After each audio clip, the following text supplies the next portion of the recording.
Graça e paz, povo de Deus.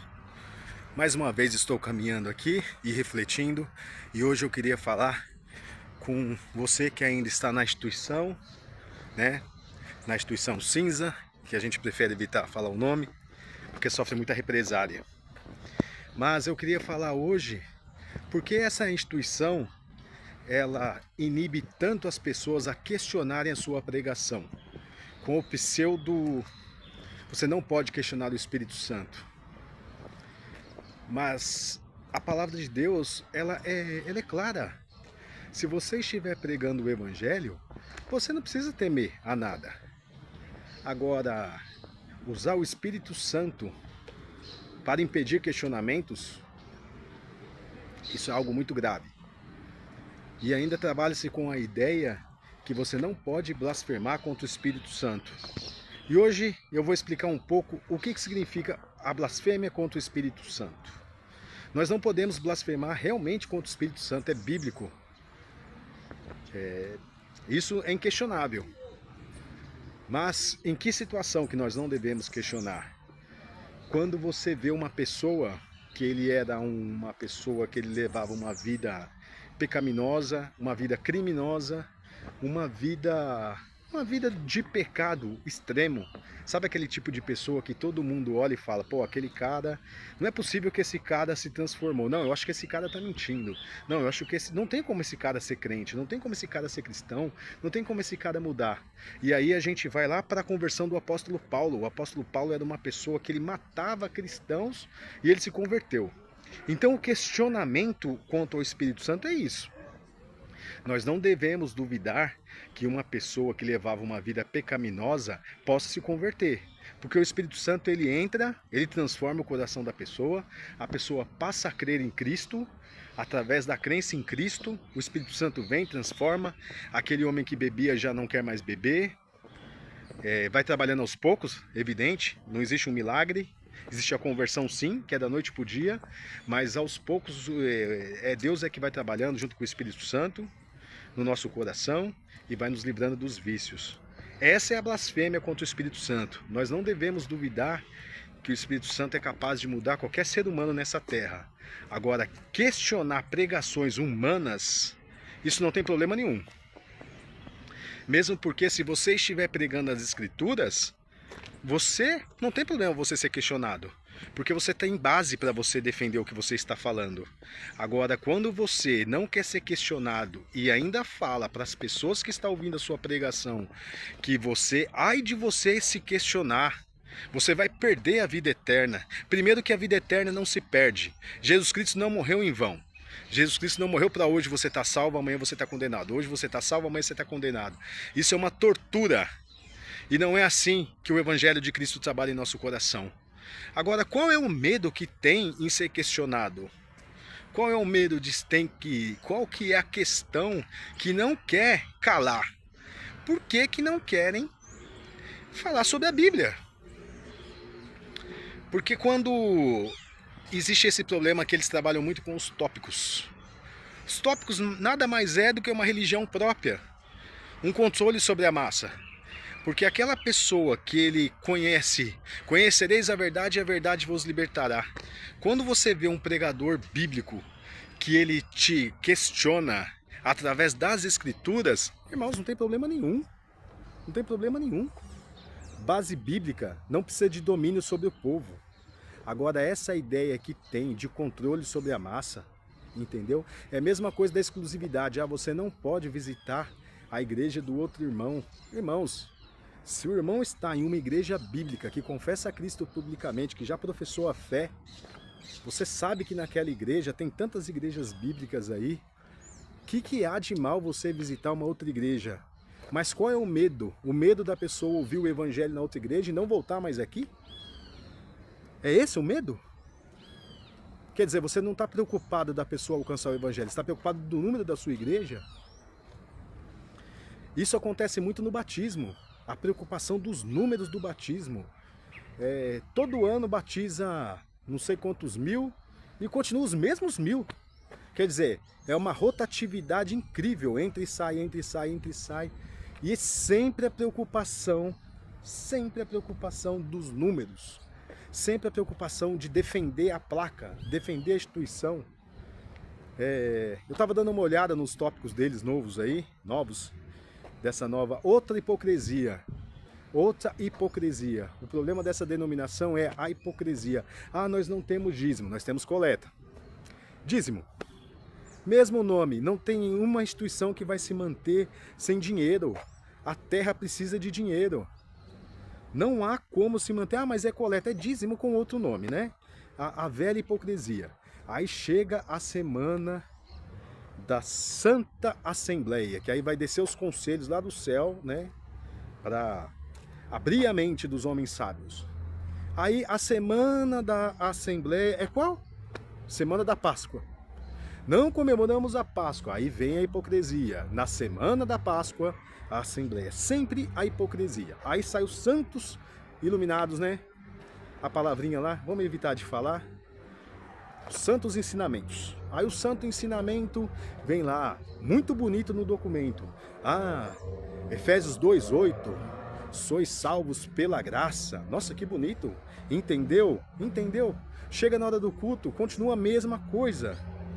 E aí vem um ensinamento. E é aí que é o problema da hipocrisia. Sempre preocupado com o nome da instituição e não entendendo o real problema. Sai lá um santo ensinamento para tomar cuidado com os jovens, porque o jovem ele não pode viajar, porque o jovem, cuidado na noite com o jovem num acampamento, cuidado com o acampamento cristão. Será que se pregasse, a consequência do pecado não seria melhor do que a ameaça? Você acha que um documento sem entender realmente a consequência do pecado vai inibir algum jovem que tem a testosterona lá em cima? Sempre a preocupação com o pecado sexual. É o único pecado que eles tomam cuidado. Pecado sexual, o pecado sexual. Irmãos, tem que se pregar, tanto para jovens, quanto para adultos, quanto para velhos, a consequência do pecado. Sempre usando o exemplo do rei Davi. O rei Davi pecou, matou um homem, engravidou para ficar com a mulher, para ficar com Betseba, e ele foi perdoado e ele teve as consequências desse pecado. Se você se embriaga, não é que você vai ser um simples alcoólatra. Você vai destruir o seu fígado, você tem a consequência do seu pecado. Se você se vicia em jogo, você vai acabar com a sua vida financeira, você vai acabar com a sua família, você vai acabar com o seu dinheiro, consequência do seu pecado. Entenda a consequência do seu pecado. Começa a observar, toda vez que você assistir um programa aí desses policiais que passa todo dia, observa o crime. Observe o crime e pense, ah, isso aconteceu por quê? Ah, porque traiu a esposa, ah, porque traiu o marido, ah, porque bebeu e bateu o carro. A consequência do pecado. Não adianta fazer um documento alertando o povo, não faça isso, não faça aquilo, não faça isso, não faça aquilo. Irmãos, temos que pregar a consequência de pecado e sem ameaça, sem nenhum tipo, nenhum pregador em nenhum lugar pode ter direito de trabalhar com o Espírito Santo como se fosse o dono da verdade. Entendeu? Ninguém é dono do Espírito Santo. Nenhuma denominação, nenhum homem pode falar. Se você me questionar, o Espírito Santo vai trabalhar na sua vida.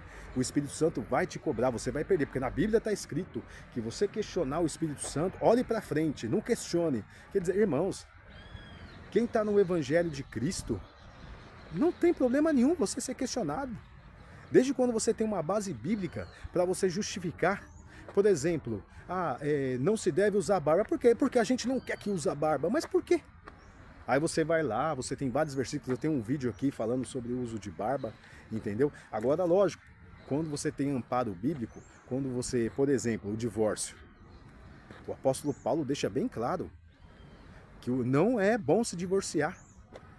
Que o divórcio ele vai desencadear, exceto alguma situação muito grave, vários problemas. É os filhos que vão viver com outra família, é aquele lar que fica deturpado, entendeu? O apóstolo Paulo até tem a recomendação que olha só que sabedoria do apóstolo Paulo por Deus e o Espírito Santo, que até quem casa com uma mulher, ou a mulher que casa com um homem que já é separado, está cometendo adultério. Mesmo esse já estando separado. Porque sabe que ali vai ter as consequências. Bíblico, ótimo, bíblico. A questionar ao não divórcio, bíblico. Quando a gente tem base bíblica, a gente deve se questionar. Sim, sim. Base bíblica. Agora, quando não tem base bíblica, apenas falar que você vai perder a vida eterna, irmãos, isso é uma crueldade com o povo. Uma crueldade. Em qualquer lugar que se trabalha com isso, é uma crueldade. Temos a certeza que sim, deve ser questionado sim. Se está fora da Bíblia, deve ser questionado sim. Use a sua barba. Você tem liberdade para usar a sua barba biblicamente. Ah, mas é uma disciplina. Isso não é uma empresa? Ou é uma empresa, né? Mas biblicamente não deveria ser. Porque o Evangelho veio para nos libertar. Ah, mas você não pode usar uma bermuda, a hipocrisia. O homem não pode usar uma bermuda, mas a mulher pode usar uma saia. Quer dizer, a canela do homem é muito bonita, né? Uma canela peluda, e a canela da mulher não. Sempre há hipocrisia. Sempre há hipocrisia. Entendeu? E quanto às vestes também, a questão da veste, tem muita calça feminina que ela é muito mais discreta do que algum vestido, alguma saia. Então, assim, sempre há hipocrisia. E sempre trabalhando com a ideia que o Espírito Santo vai te cobrar e você vai perder a vida eterna. Porque há duas formas de você dominar um povo. Ou o analfabetismo, ou o medo. Ou os dois. Se você está numa denominação que trabalha com isso, irmão, saia desse lugar. Procure um lugar que te dê a liberdade bíblica, que te apresente as verdades bíblicas. Não seja refém de instituição nenhuma. Não tenha medo de sair desse lugar.